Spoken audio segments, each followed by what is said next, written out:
everyone, and welcome back to PoducateMe, the ESL podcast. Hello, welcome back. Today, we have a very special guest, and we are going to be talking to my very good friend, Andria. Hi, Andria. Hi. Hi, ladies. How are you? Oh, good. We are so excited to interview you. Yes.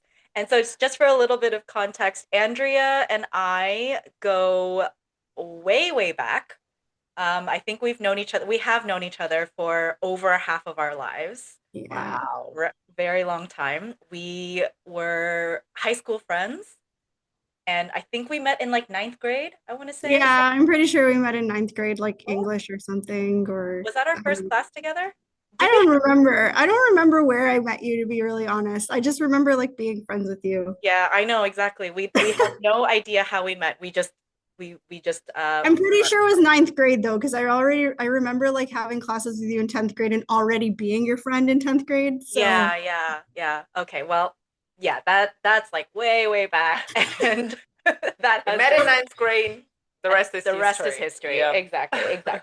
But actually, recently, Andrea and I and some of our other friends, we kind of got into some like interesting like hobbies, and so Andrea has kind of like taken that and ran with it, and she she is now, I would say, like an expert uh, puzzle hunter. Puzzle I would say. hunter. Yeah, Okay. yeah. So I today we're going to be talking about puzzles and puzzle hunting and creating puzzles, that type of thing.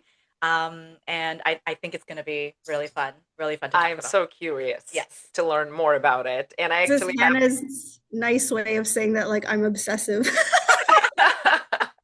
Hyper fixated I'm on fixated on puzzle. things. Well, Yeah. that's a good hyperfixation. It's better be this something that good. Better this than something else like Exactly. detrimental. Yes. Yeah. Fair. So I already have the first question because I have no idea what you guys are talking Okay. about, although Hannah often talks about it. But first of all, please tell us, what is a puzzle hunt? Okay, so I think to answer the question, what is a puzzle hunt, we have to first kind of look at the question of what is a puzzle. Okay. I love Normally, it. Thank you. yeah, normally when you say puzzle to someone, they think automatically jigsaw puzzles. In my experience, when I say I do puzzles, they think I'm doing a jigsaw puzzle. Yeah. And jigsaw puzzles are valid puzzles, but they're not the only type of puzzles. Really, the definition of puzzle is anything that can be solved. So a Rubik's Cube can be a puzzle. Yep. A riddle can be a puzzle. A crossword or a Sudoku can be a puzzle. So Yep. puzzles can come in all different shapes and forms. If you've ever seen Knives Out, you might have seen like the big mechanical puzzle box that So excited they for the use. third Yeah. movie to come out soon. Yeah, so that is also a puzzle, and there are real mechanical puzzle boxes that I have played that are similar to those things. So puzzles come in all different shapes and forms. So what makes a puzzle hunt is the type of puzzle, or I guess I should say how the puzzle is presented. So if you're doing a crossword or a Sudoku, usually you know the rules to those things. So you grow up at some point growing up, someone explains to you what a crossword is, someone explains to you what a word search is, someone explains to you what a Sudoku is, what a jigsaw puzzle is. So you know how to do the puzzle already. The challenge of the puzzle is just doing the puzzle. With puzzle hunts, we often have what we call aha puzzles. And so what aha puzzles are is that you don't actually know how to solve the puzzle or what the rules to the puzzle are. You're just presented usually with like some information. They could be a number of pictures, some words or sentences, some numbers, variety of things. Yeah, a set of clues. And you don't really know what you have to do with that information. So the puzzle is kind of split into two parts. So the first part is getting the aha of the puzzle. So what the heck am I actually looking at? Yeah. And then the second part of the puzzle is the process part, which is actually doing the puzzle. So puzzle hunts usually will have a number of these puzzles, and they will culminate in what we call a meta puzzle. So generally in puzzle hunts, each puzzle will solve to an English word or an English short phrase, like a very short phrase of a few words. And so you go along solving all these puzzles and collecting those words or phrases. And then at the end, you get a meta puzzle. And the meta puzzle uses the answers to all the previous puzzles that you've just solved in order to solve it. So the meta puzzle is unsolvable unless you have the answers to all the previous puzzles. So that in essence is what a puzzle hunt is in its kind of simplest form. There obviously are more complex ones with various rounds and various gimmicks, and there's things called meta-metas and all sorts of cool things you can do with puzzle hunts. I don't think I've ever done a meta. Oh, you totally have, because we do them Meta within meta. We do them in December at Puzzle Point when we have the meta You're puzzle. right. This is the answers to all the meta puzzles. We take the metas from all of the months and then we do the meta. Oh, okay, yes. Okay, so I've done meta. So there are like really cool gimmicks and people try, like in any hobby, not really hobby, but like in any art form, I'll call it an art form, I guess, but in any art form, people like push the boundaries of what that thing is. So there are some cool teams doing really cool stuff with puzzle hunts, but in essence, it's basically solve a bunch of puzzles and then use the answers of those puzzles to solve another puzzle. Yeah. And there's so much fun because there's so many different like varieties, genres, and you can really be so creative with the types of puzzles that you want to either do or like create or join. Like there's so much variety out there. So you'll find something that you like. There's easy ones, there's difficult ones, physical ones.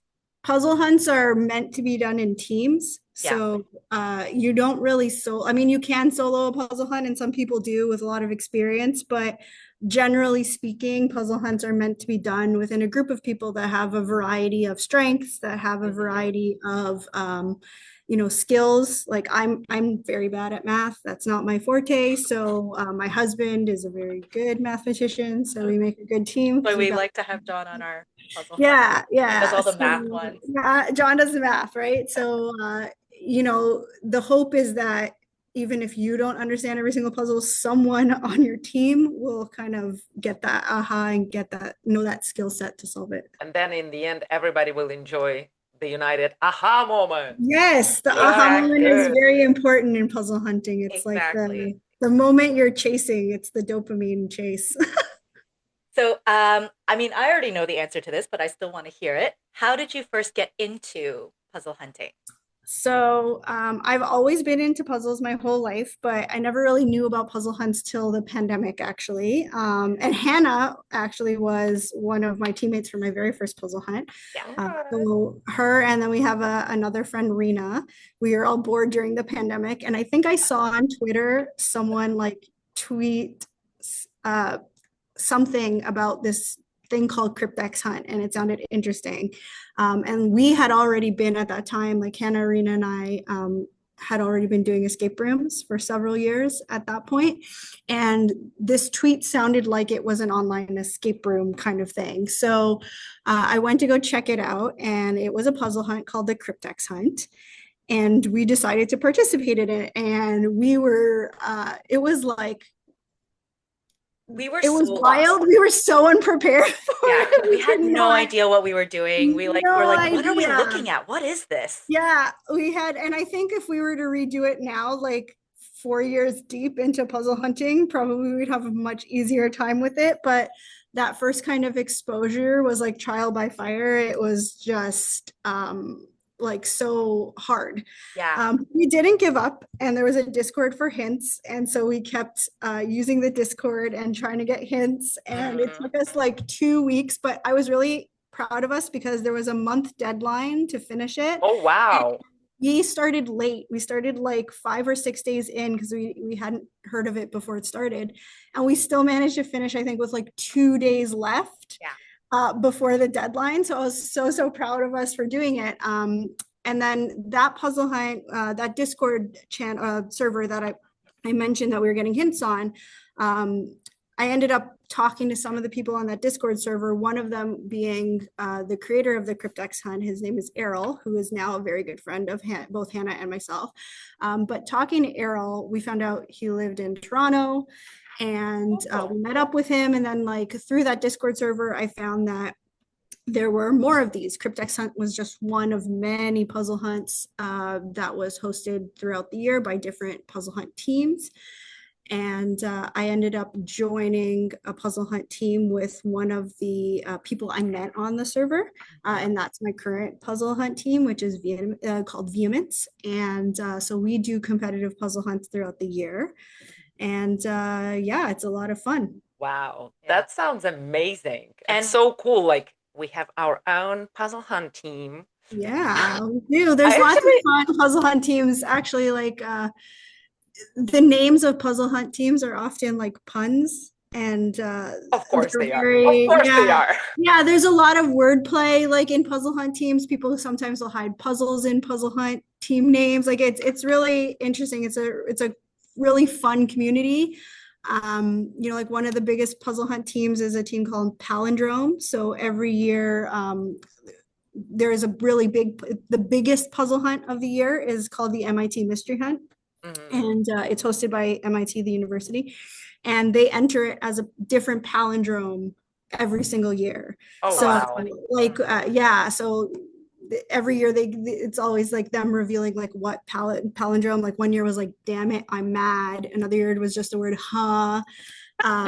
So yeah, so there's that, and then there's also another team that they couldn't decide on a team name, so they titled themselves the team to be named later. And then the next year they called themselves the team formerly known as the team to be named later. And then after that, they were the team formerly known as the team formerly known as the team to be named later. And then so every year they add another That's team. actually very funny and creative. I mean, our team name is not that creative. Ours is All That and Dim Sum. Oh, I love it. Mostly I mean, it because is of our creative. shared love of dim sum. We all love dim sum. And all that. And we're all that. Yeah. Exactly. I actually have a question about the very first puzzle that you guys did together, and you both said that like, oh my God, it was so difficult. Like, and I assume that it was difficult because it was like challenging. But in what way was it challenging? Like, because you didn't know like certain rules or how to be very efficient at solving puzzles. So can you tell me a little bit more Yeah, about so puzzle hunting has a really steep learning curve, and it can be really daunting for people who are new trying to like get into it because of this. There are certain things that now as experienced puzzlers, like Hannah and I will do without thinking that would almost never occur to someone new. So I actually, as part of like, I'm a high school teacher, and one of the things I do at school is I run an extracurricular club called, that is a puzzle club. And so I teach kids how to do puzzle hunts and how to do puzzles. So one thing, for example, that is very basic in puzzle hunting is a skill called indexing. So indexing would be something like, let's say you had the word red, and then you have a number next to the word red, like the number 2. So you see red, and then you see a number 2. Someone who's never really done puzzling before would just look at that and be like, okay, this is red and a number 2. Like, what do I do? Indexing is a very common thing, and what you would do is you'd count into the word by the number. So red 2 would get you the letter E. And then if you had, let's say, the color orange, hold on, I gotta count. Like so R, E, the second one. So if you had, I got it finally. If you had orange and then 4, then you'd get N. So then you would have EN. Right. So one of the puzzles I use to teach my kids indexing is I actually have all the colors of the rainbow listed out with numbers next to them. And then you spell out energy by indexing into the colors of the rainbow. So that is like one skill that like comes very quickly. Like I would do almost immediately. But the first time we saw something like that, we were like, what is this? Like, what do we do with this, right? Puzzle hunting often uses a lot of ciphers and codes that you also need to learn. But once you kind of know to look for them, then you can see them anywhere and everything. Like one is semaphore, which is semaphore is like the code that they'll use with flags, like on boats, like where they point their arms in different directions with the flags. So semaphore is often used in puzzle hunts, but you very rarely and almost never will see like a person holding flags. Yeah. You could use like clock hands, for example, right? And clock hands could stand for semaphore. So if you saw a bunch of clocks, Someone who might not know that would just be like, okay, I'm reading the times off these clocks. But if you know semaphore is a thing, you'd look at those clocks and be like, okay, what letters do these semaphore That symbols is make? so interesting. I'm loving Yeah. They're it. super fun. Okay, and one more question Yeah. about this topic that we're discussing. How did you learn all of those rules? Just like by doing more puzzles, Yeah. or okay. Yeah. Yeah. Slowly. So you notice like certain like patterns in things. Okay. Yeah, like it's honestly through experience. At the beginning, you feel very, very stupid most of the time. Still Even do. like 4 years in, you still feel very stupid a lot of the times. But it's a bit of a learning curve. You have to learn like through working with other people who have done puzzle hunts before and watching what they do to solve. Another Mhm. thing that Hannah and I started attending, and now that I help to run, is something called Puzzle Pint. And so Yeah. Puzzle Point is a monthly event and it takes place in over 100 different cities in the world. So whoever is listening to this, if you're interested in going, you should definitely check their website. It's puzzledpint.org. And you can see if there's a city close to you that hosts it. But it's a completely free event. And the whole point is that it's an introduction to puzzle hunts. So every month, someone out there in the puzzle community volunteers to create a very small puzzle hunt of 4 feeder puzzles and a meta that are very basic intro level. And they are given to all the different cities that run the event. And then you go to the event. You actually have to solve a puzzle to find out where the event is that month. So once you solve the puzzle, you get the location of where the event is. And then you go to the event and you're given this little puzzle hunt and you're given like a code sheet and all these things. And there are people there who give hints. So you can practice. And if you don't know how to do something, they can help explain it to you. You can just say, hey, I'm new. I have no idea what I'm doing. They'll help you with stuff. And then you can learn that way. So Puzzle Pint is a really good way to get into puzzle hunts. It's And like to a learn. really nice introduction into it. And Yes. also like there's a lot of people that even go alone and you Yes. can go and then you're grouped with other people that are also there alone and you can like it's a really great way to make friends. It's a really Mhm. nice community. Like you go and you can like I like to go as well because these puzzles are kind of my speed.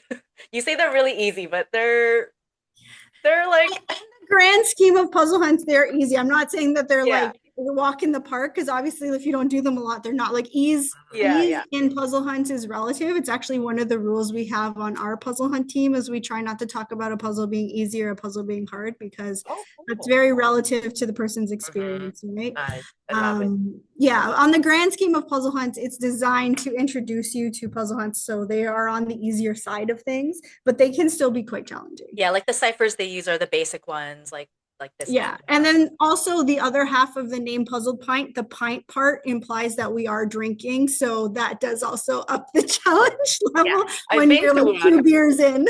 I actually been to one where I first met Andrea actually, and it was a lot of fun. I mean, that was not a fun day, but that part of the day was fun. And we did manage to to solve one I think we puzzle. did one puzzle out of like 5 or Yes, 6. but then again, not because we're not smart, okay, guys. Disclaimer, just because our minds were busy. It was just like one of those Yeah. types of days. So, actually, not only does Andrea participate in like puzzle hunts and she's on a puzzle hunting team as well, but Andrea also has gone into creating puzzles.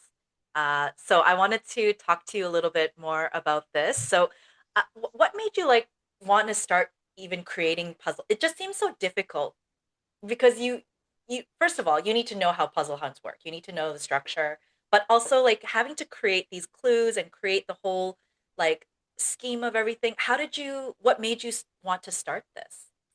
So creation, I won't lie, like for me is not nearly as enjoyable as solving is. It takes a lot more out of me, just in terms of my bandwidth and how much I can do, I guess. But I started dabbling in creation. I don't do tons of it, but I started dabbling in it for a few reasons. One, because I wanted to design some stuff for my own kids Yeah. and Oh yeah. Yeah. also for my students at school. So I would say that like my passion in creation is designing puzzles for people who are learning how to puzzle versus like designing really intricate, elaborate puzzles for really hard hunts.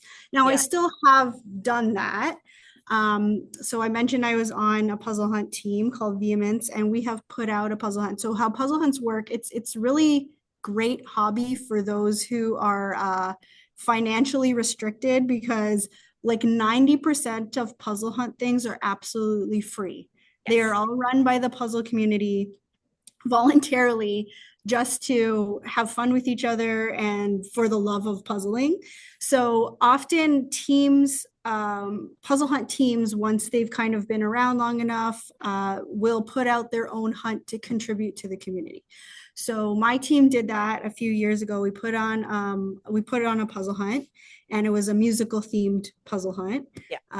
And so I designed a puzzle for that based on Hadestown, the musical Hadestown. Mm-hmm. So even in the grand scheme of puzzling, like it was the first puzzle in the puzzle hunt, so it wasn't one of the like overly complicated puzzles, but it was a lot harder than the puzzles I usually design, and it can take quite a while to get puzzle construction right. Like getting an idea for a puzzle is very easy, but actually putting your money where your mouth is and constructing the puzzle is a completely different story. Like I could just be like, oh man, I really want to make a puzzle out of, I don't know, the like Nike shoes, like all the different Air Jordans that have been around over the years, but actually like putting that into practice and being like, okay, how do I want to present this? How do I make sure it's solvable?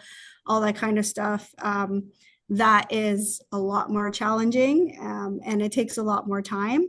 Yeah, and It, you have to make sure that like the clues to the puzzle don't lead you anywhere else. Like there has to be a yeah, clear you have to be answer. really careful of red herrings. And so Yes. it's solving a puzzle, or sorry, creating a puzzle. Um, you also have to look at like who's your audience? Who is Yeah. this for? Like the way I create a puzzle for my children or my beginner students is not the way I'm going to create a puzzle for this puzzle hunt. Any puzzle can really be made more difficult or easier by the amount of cluing in it. So we use a term called flavor text in puzzle hunts. So a lot of puzzles will have maybe 1 to 2 sentences at the top of the puzzle, and like depending on how clear the instructions are in that sentence, that can make the puzzle more difficult or easier, right? Like that example I gave you with the colors and the indexing. If I at the top of the puzzle was like, take each of these words and count into the words by the number, that's not a hard puzzle at all, right? But when I present it with no information at all, that ups the difficulty level. Yeah. So that holds true. And a lot of flavor text in puzzles will hint at things, but not actually tell you what to do. So for example, going back to that example with semaphore, those flags, you might put the word flags in the, in the flavor text somewhere, right? Like if we had that puzzle with the clocks, like maybe you'd put at the top, like, I'm running late. I'm running late, so I hope no one has to flag me down, right? And so it doesn't tell you what to do, but it hints like, okay, flags, semaphore, and a lot of that is used in flavor text. So Braille can be hinted at by saying dark, like in the dark, I can't Mhm. see. If you want somebody to take the first letters of things, you might say something like initially, we would Mm. like, well, that kind of stuff. If you want someone to take the center letter, you might say like in the heart of, Oh, right? So you have to think about nice. what could the words being used in the flavor text, like what alternate meanings could they have if I think out of the box. So there's a surface level reading, and then you want to try and read it as like, okay, if these words were trying to hint at what to do, what could they possibly be telling us? I love it that you are exercising your mind as you are Mhm. creating the puzzles, maybe even more than Oh people yeah. who are solving them. Yeah. Are there some like ground rules when you're creating a puzzle? Doesn't matter what kind of puzzle it is, topic, difficulty level, just like some ground rules that Yeah, they there follow. definitely are like red herrings, like Hannah was mentioning before, is a big one. You really want to make sure that you are not leading people intentionally down, a different path. Like I think as a puzzle creator, you always have to remember like you are on the side of the solver. You are not trying to trick them or make them frustrated. You want them to solve your puzzle. And so you want to make sure that you design a puzzle that's fun to solve, and that you want to design it that it's, you know, it's a clean solve. It's not one where the puzzler is going to feel cheated or feel like they failed unfairly, I Yeah. guess. That's one of the worst feelings as a solver, when you didn't get something and you're like, man, it's not because I wasn't able to get it, it's because there was, you know, something in there that was really, really unfair, or they purposely tried to trick me. Hannah and I have done a lot of escape rooms like that, where they purposely like try and trick you into something. I remember we did one where there was like a 4-digit lock, and they only gave you clues for 3 digits. So we spent literally 10 minutes tearing the room apart, going crazy, trying to figure out, like, we have 3 digits of this 4-digit lock. There is nothing else we can do right now. And then finally, they had a rule where you weren't allowed to ask for a hint for 10 minutes. So in the 10-minute time, we literally sat around for like 3 or 4 minutes just doing nothing, because we were just like, we're just going to wait till we Out were of allowed to ideas. ask for a hint. And then we asked for the hint, and they were like, oh, well, you know, a 3-digit number, you can still put a 3-digit number in a 4-digit lock if you put 0 at the front. And I was so upset. I was so angry. I'm like, that is not fair. You can clue a 0. You can clue a 0 so easily. If you're giving someone a 4-digit lock, you need to clue 4 numbers. Yeah, exactly. Like, so that something like that, you feel cheated from the aha, because the person creating the puzzle did something like sneaky and wasn't on the side of the solver. They just Like, I'm want you gonna to, trick you. yeah, it's like, aha, I tricked you, you fell for it, and you don't want to do that when solving puzzles. It's not good. Puzzles don't do that. So That's not, it's definitely not the definition of a good puzzle. And I think the reason why a lot of people do puzzles, the reason why I love doing puzzles is just like there's such a delicious like satisfaction when you do solve it. And that's the reason why you do Yeah, it, why right? would you want to rob people of it, Yeah, right? exactly. yeah. And you're robbing people. And if you do look at it, like, we're bleed a little bit into escape rooms, because I am a really big escape room person as well. But if you look at the top escape rooms in the world, like, there is actually a ranking of the top escape rooms in the world, and the number 1 room is in Canada, in Montreal. So Hannah and I have to still go do that. We've done like several other in the top 10, but we haven't done number 1 yet. Also, Andrea is on the committee of voting for the best escape rooms in Yes, the you have to do world. 100. You have to do 100 rooms to vote, and then 200 rooms to nominate. So I can vote now. But if you look at some of the top escape rooms in the world, like Escaparium, which has, I think, like 3 of the top 15 rooms or something like that, including the first one, like, their pass rate of their rooms is almost 100%. Like, almost every single person who walks into those rooms will finish the room, because it's designed that way. You want to have a good experience, right? Like, when I see a room that's like trying to advertise itself on like, oh, we only have a 20% pass rate, the first thing in my mind I think of is, this is probably a crappy room. Yeah.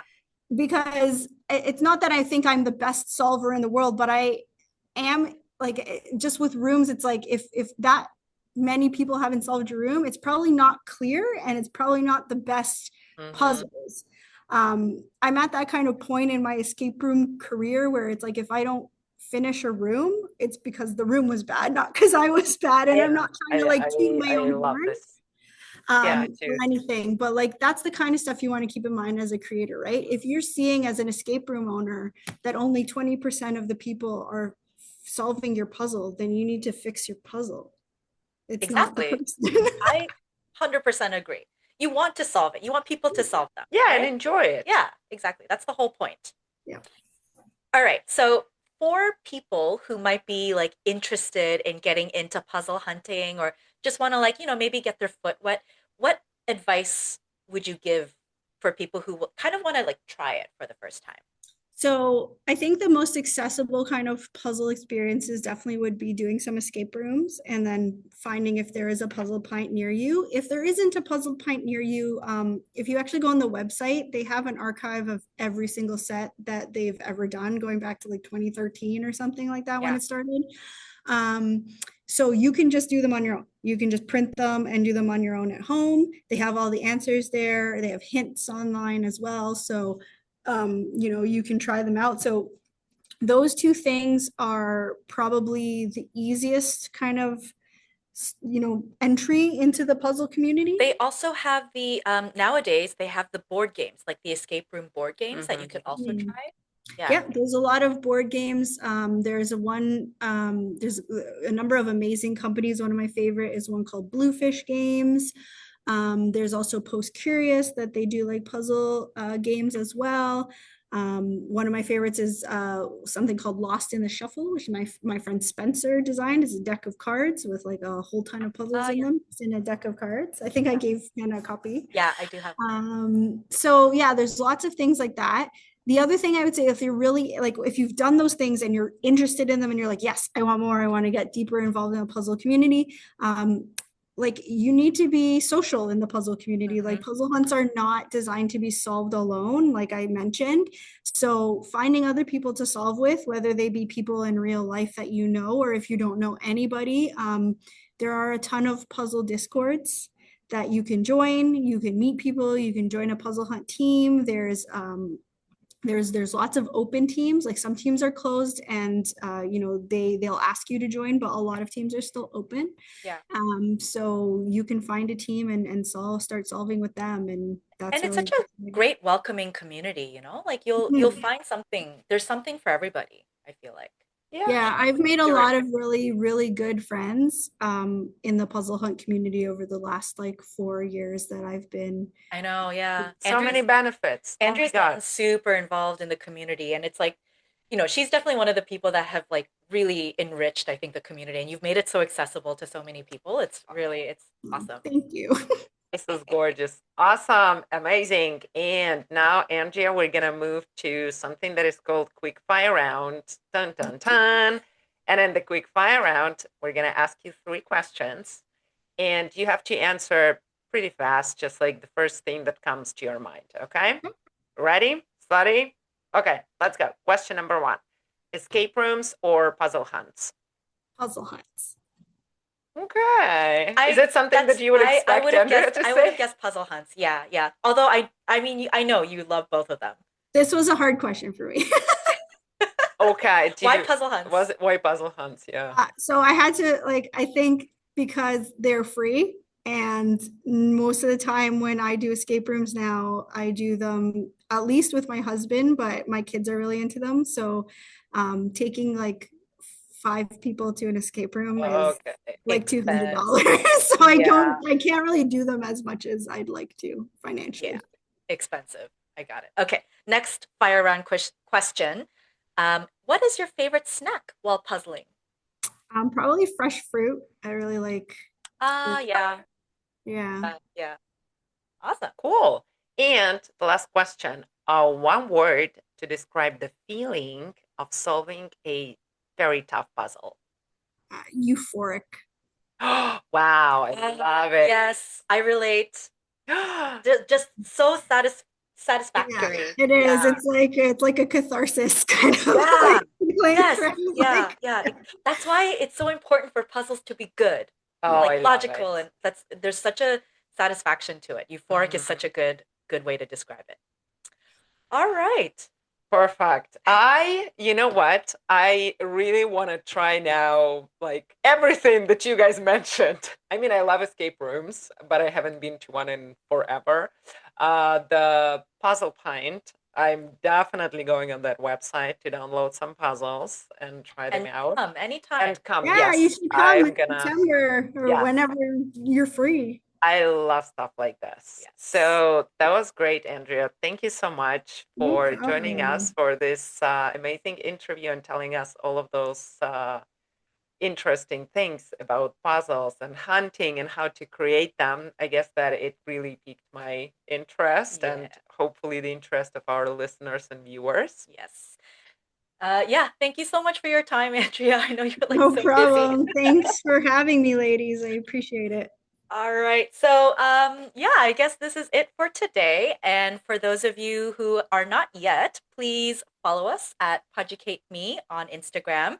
Or drop us a line if you have any questions about puzzle hunting, or if you are interested in puzzle hunting, like what are some of the ones that you would recommend? You can drop us an email at eslpoducateme@gmail.com. Or maybe drop us a puzzle. I don't know. That would be great. And as always, keep listening, keep learning, and Educate educate yourself. yourself.